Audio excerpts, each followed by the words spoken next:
Hello, my name is Navigator, and in today's video we're going to be taking a look at the G.I. Joe Classified Footloose figure. Long story short, I've been looking for him for a while. I finally found him this weekend at Syracuse Collectors Con. If you want to see an entire haul video from that event, you can go check that out here on the channel. But with that being said, let's take a look at the figure. So starting off with the box here, on the front, nothing too crazy going on.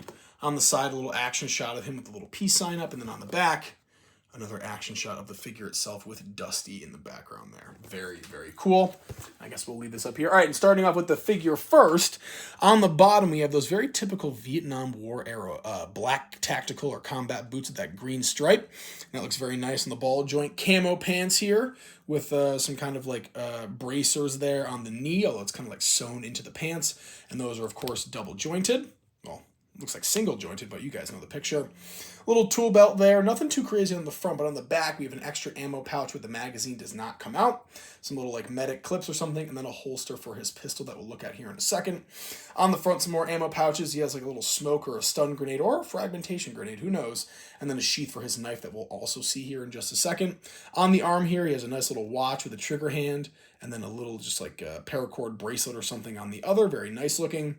Rolled up sleeves with an American flag and stars on the right shoulder, and then a nice little 4-leaf clover on the left, just for good luck. And then finally here, a very nice head sculpt with that little mustache. For some reason, this reminds me of Sean Penn.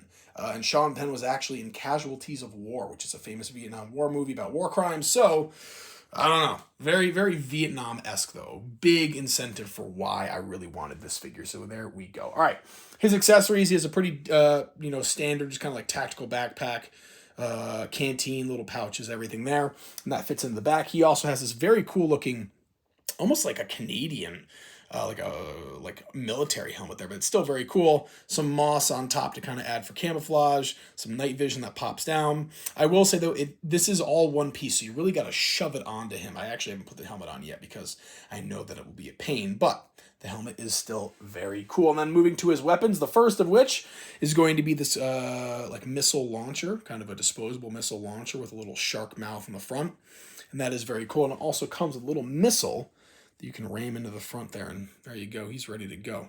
So the idea is that you would grab onto it like that. There's no like trigger or anything. You grab onto it like this and then and that flies right out. So there you go. Use my imagination. Like I'm 12 again. All right.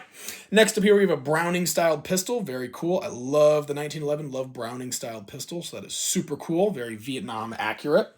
And then finally here, just a little knife. Black handle, silver blade.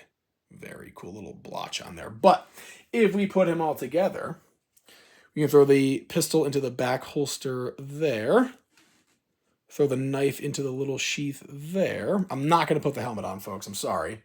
And then what I was doing is I was putting the M16 in this hand. And you'll see this all in the thumbnail, I'm sure. Bringing that back in and then looping the grenade launcher around there. Tucking that in. And then throwing the backpack, boom, right in there. And then finally the icing on top of the cake. You just hook the helmet right there on top of the missile launcher. Oh, whoa, yikes. He almost looks like dial tone with all the stuff going on him, but there we go. There's our Footloose. Beautiful. Definitely one of the better and more like realistic looking G.I. Joe classified figures. If you're trying to do a Vietnam kind of army build thing, this is definitely the figure for you. So folks, I will leave it there. As always, once again, a review of the G.I. Joe classified Footloose. My name is Navigator. Have a nice day. Take care.